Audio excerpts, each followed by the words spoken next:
you can't take too much time, but it's early enough where you can act and still grab some good inventory. It's still early. I don't want people to think they got to panic and jump over, over hurdles to make things happen. There's inventory on many price points. Some of the very good options have been rented, but my team and I are still putting, things together. There's still off market opportunity. So if you know agents and someone that may be not officially out there, but that's still coming about to the market where those who are thinking about renting are bringing their properties to the marketplace. But now is the time. It really starts for us in January, sometime around the middle to late, depending on the weather. By now, during February break in the winter recess, it's really ramping up.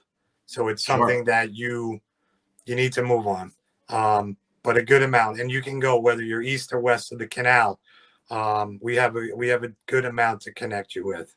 Mm-hmm. Now, I mean, I want to talk a little about Montauk, because Montauk is the thing over the last 10 years has really changed. I mean, I was going out there as a kid, and but I mean, even really has become a full year with the new restaurants and then new scene. Tell me about what's going on with the neighborhoods in Montauk.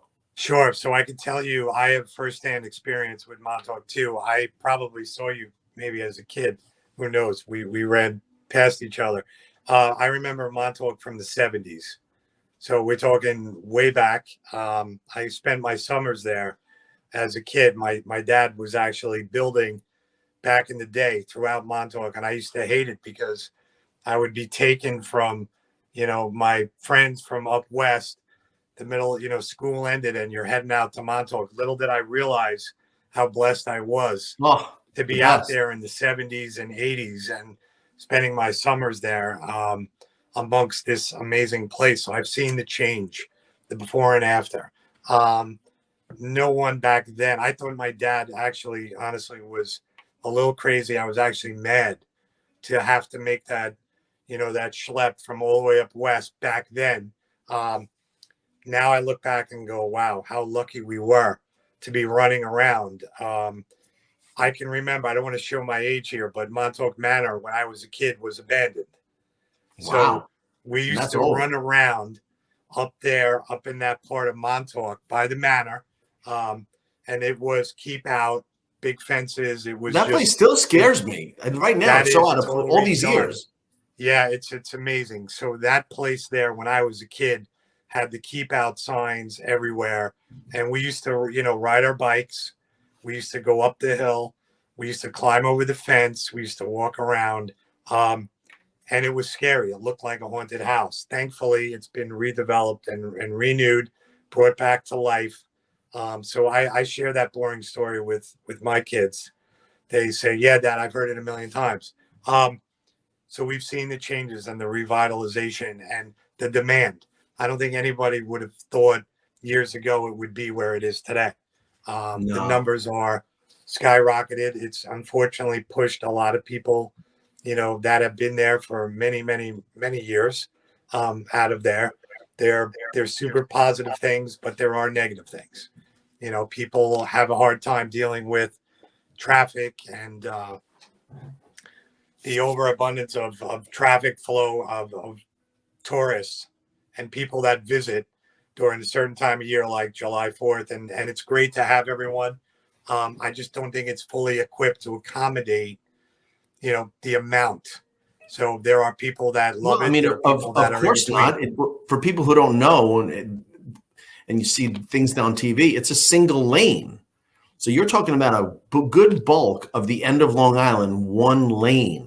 That is, it is crazy when you think about it because, you have Old Montauk Highway and then you're coming in two ways. I love Old Montauk Highway because I love the hills. My girls love the hills up and down. And the view. Yeah. Sure. So, we used to bike there. And as a kid, I learned to drive on that road. But the before and after, no one could have seen. I remember when they had the Montauk movie theater. People don't even know there was a movie theater. Yeah, that's by the ballpark. I've been there. Correct. Yeah. So, that area there was originally, it was a single movie theater, and I'm correct. I think it was a double, but I remember it as a real single theater at that time. But that now it's the bike shop. But yeah, a lot of changes. But I love Montauk. I mean, I have a long history there. What I love is the connection between the people in Manhattan and the people out there. When you connect with friends, and it's one of those things where I've had other friends from New England. Either you get it or you don't. You could tell in a second if someone gets it and appreciates it. Sure. You have to. That's the trade-off, and you have to be ready for that. It's like for me when I go into New York City, and I like to drive. I'll drive in. I'm not a big fan of always jumping on a train or the Hampton Jitney, which is fine. That's one way to go. But I like to drive, but I know what I'm getting into. So that balance you have to be ready for. I know when I want to go out to Gosman's and I want to walk around and I want to see the sights and just walk around downtown. You got to be ready to find your space, deal with the traffic. But that's the beauty, that you have to embrace that.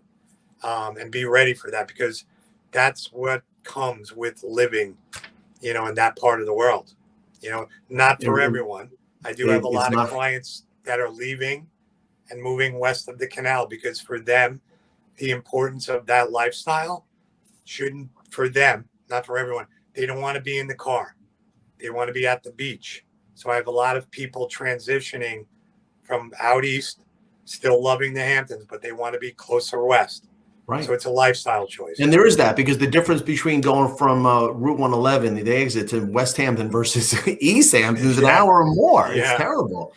It's an hour more. I mean, would you tell us a little bit about, I know there's been so much culture that has gone on in West Hampton, specifically the whole town and the cultural center. Complete revitalization and the sense of Main Street. We have the sewers in there. What you used to remember Main Street in West Hampton is now widened. Beautiful tree-lined streets. We've always had that, but now we have the pedestrian walkways, the wider. We have the rotary now towards Chase Bank and my office towards that part. So it's a lot easier to navigate than it was before.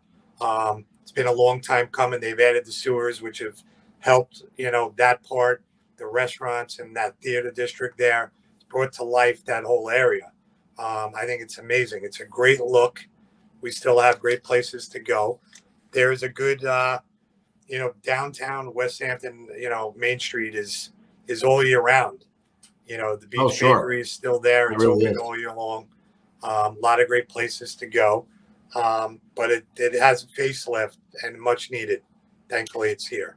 And think about it, that's really probably the boating capital of the whole Hamptons, having the water right there and the beaches. I mean, that's fantastic. You're 5 minutes from all of Dune Road. The beauty of that is, people don't realize how close you really are. You are the bike ride away, walking from Dune Road over that bridge into town, or taking the bike, or however. It's a short car ride away. But you are on that ocean right there. Unlike our neighbors further east, you don't have that accessibility. You're absolutely right. There's spots to drop the boat right there and then walk into town. So even the boaters that are coming in from the ocean further east through the canal into the bay, come in and park that boat, and then walk into town. We have that ability, similar to Sag Harbor, but on another level. On another level, because Sag Harbor's, you don't have a beach. You still have to get. That's a great village. I think that's probably my favorite village. Sure. Yeah. But I think if I had to say, Sag Harbor is my favorite village. Sure. The restaurants and walking around. Sure. It's nice. Sure. That's another. Sure. That's another thing I want to say about the whole Hamptons thing is these communities are so diverse. Where Southampton is nothing like Amagansett, and Bridgehampton is nothing like East Hampton. They're just different, and there's all their own following. They do. They all bring something different, and then it's really based on the lifestyle that you expect to have during that time period that you're out here. So it's really addressing those questions. Where do you want to be? What's important to you? How close do you want to be to points west? or you want a more artsy feel and vibe, more restaurants, so it really, as a buyer or an investor or someone spending summer, these are questions you need to ask. I love all of them. I serve all of them. I know I pick and choose when I'm traveling to certain areas. I know how to navigate um, certain, and in due time, you'll figure that out. So people will learn the back Mhm. roads pretty quick. Yeah. You got to stay. You can't be coming east on a Friday. That's for Yeah. sure. No. And if so, you got to pick and choose your time. I mean, the times have changed. Years ago, we used to be able to come out on a Friday, get there Friday night, and then leave Sunday. I do have certain clients that actually come out on Thursday and then they leave on Saturday or stay till Tuesday. So they've learned to adapt their lifestyle to make it work. But Sure. again, I mean, where else do you want to be but here in the And summer? that, think about it, between COVID making it a need to be home, but look at broadband and Wi-Fi. That, I was married in East Hampton in 2005. That was not available. There was no broadband. There Sure. was no Wi-Fi. You had to go back to an office on Monday morning. Oh yeah. Oh yeah. Now you don't. Yeah, no, it's come a long way, thank God. We still, as we know, I've had that experience today. I don't know why I have all days. I mean, we did have snow out here, but that shouldn't affect my Wi-Fi. There are pockets that are challenging. Certain areas I head out to in Sag on Noyak Road, I lose reception and Yeah, that's a terrible certain parts spot, of right? East Hampton. That's frustrating, but thank God for boosters and things to help Mhm. connect us. Yeah, well, I think I'm happy to participate with you in this video interview series, and we're going to get to know more Sure. about Robert. One of the key components is we're put together the series. Robert will select an audience. We'll put this on his social media, and we'll share the opportunity for video interviews and the chance to promote your business locally. And I mean, look how important, Robert. I think you'll agree. Supporting local business and uh, putting those trades and those people. I mean, that's a big thing. The right contractors, and speak a little bit about contractors in the Hamptons. They have a unique relationship. Sure. So I have a rule that at least I operate within my business. For me, referrals are everything. Whether you refer me, the client, the buyer, um, I'm the same way when it comes to my service providers. I have a lot of people that come in and drop off cards, but I usually like to know their business in the sense of they come highly recommended. So, you got to be careful. You got to know who you're hiring. But I usually use the word of mouth to me whether it's pool people, any of the mechanics, I usually ask for a referral, just like anyone would do in the service business. Yeah. Now, I'm not saying Yeah. that you don't know them. It's you have to know what you're getting into. I have been around a long time. I have a strong book of business, so I have my go-to people, ready, and I will not share them unless I know their business. I know they come highly recommended. They do the right thing. I won't open it up to my clientele unless I know, how they operate because that's a big deal to me and my relationship with my client Oh, and that's we're big. friends. That's everything. It's like, How many horror stories have you heard? People didn't think it's you constant, know, right? that's the thing. It's like buyer beware. Um, it's like having someone show up without the right tools. And, if you're in that field of business, should really come up with, you should be here in a pump truck or whatever it is you're bringing to, your trade. You got to be careful on who you're hiring. I mean, there's a lot of great people, a lot of great service people, um, and they do quality work, and it should be known. But I always ask people, better to know someone who's used XYZ, Sure. company or whatever it is. And that's half the battle.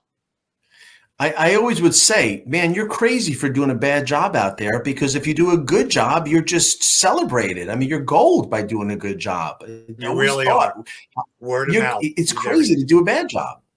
without a doubt. That's everything. I always say, you know, that's why I love it. You refer me someone, it's a big deal. I hold it in the palm of my hand. I don't take it lightly. I see it from start to finish, just like anyone else should within their business.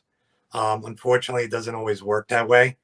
So, you need to know who you're calling. It's like what I tell my wife: do not pick up the yellow pages ever.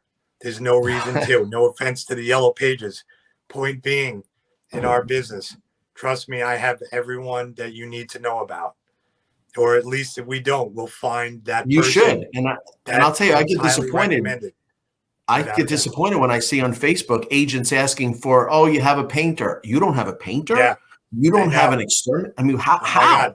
How? I have 5 of them, and I'll give you 5 references and 5 options. Pick who fits, your best, the best job that works for you, who you want. But you're going to get a handful. I don't just give 1 out, 2 out. I'll give a handful and pick and choose who you want. Right. So, And could you tell us anything about the new construction? I know a few of the names, and how do you discern between the higher levels and the new construction models? so And as far as that goes, it's at the end of the day, it's coming down to your amenities. You have to be smart, do your homework. If you're not connecting with a broker, who's connecting with you on that build? If you're out there as a buyer, hopefully you have representation or working with someone, or you have a trusted advisor, friend. Know who's building the house. Ask those questions. Today, a lot of the driving force is not always about how big the house is, but the amenities. What are the ingredients going in to the build? What are you looking to accomplish? How does that work for you in the long term? What's your end game? What are you getting into? How long has this person been in business? A lot of the builders today, they're using very similar, finishes, and they're great builders and great finishes. There are multi levels. You know, the thing that we do out here that I see from a lot of people up west come out and they say, well, what's the price per square foot? And we don't mm, operate that way in particular, where you can just say, well, this house is 2,000 square feet. We expect it to be this. Can't put everybody in that box. That formula doesn't work, because finishes are important. Size is one thing, bedroom location. counts, bathroom count, finishes, pool, tennis, the configuration of the angles of the sun, the position east, west, south, north. These are all angles and things that need to be addressed. And even So you can't landscaping. just I know say, landscaping is a big thing. so Curb many appeal. great landscape designers and builders that are using top-notch guys, and there are many, and there's someone for everyone's budget, and that matters.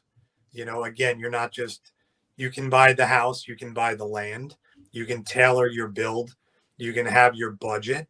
Right now, because of COVID, the big challenge is having, getting the price where you need within your budget. A lot of people have seen a surge, and I know you're seeing it up west, in the cost of goods and services. It's quite unfortunate. Hopefully that will ease. But you might have thought 3 years ago you can spend 400 to 500 a square foot, as a budget. But now you're spending 7 to 8 to 9 for a similar product, and that cost of services and lack of people to do the to make the product. So we have those challenges. Yeah.